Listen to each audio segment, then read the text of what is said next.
What's happening, Pit Crew Posse?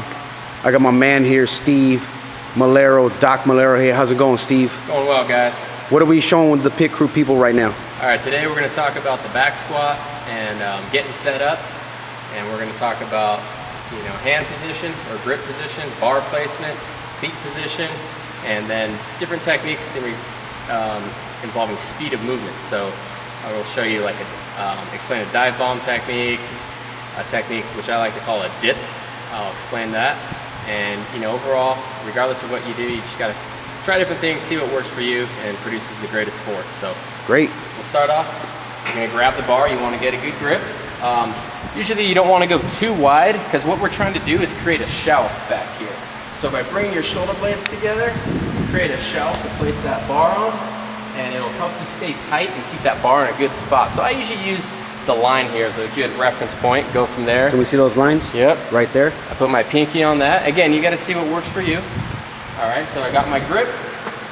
Now I'm creating that shelf. So I'm using my shoulder blades, put it right on the trap there, where it feels comfortable. You kind of play with it a little bit. Okay. I also, if you notice, I'm doing an open grip.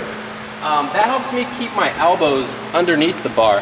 I used to do a regular grip, and that felt good too, but sometimes I noticed my elbows would flare out when I was driving up during the squat, which kind of brought me forward, brought my chest down, made it hard as hell to keep my chest up. So by doing this, again, you got to see if it works for you. So far, so good. So then I lift the bar up. What I'll do is I'll take a breath. As a power lifter, I use a belt when I max out. So I inhale through the belly, creating tightness into the belt. And then I get my foot placement. I usually do 1, 2, sometimes 3, kind of move where you need it. I have my toes slightly outward. And now I'm set. You gotta lock the legs out for powerlifting.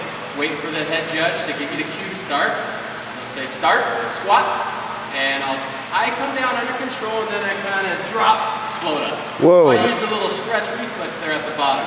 Some people like to dive bomb from the top, they just drop down and do it.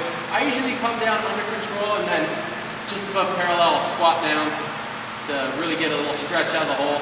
And then when he says rack it forward, put it down there. That was a pretty low squat, Steve.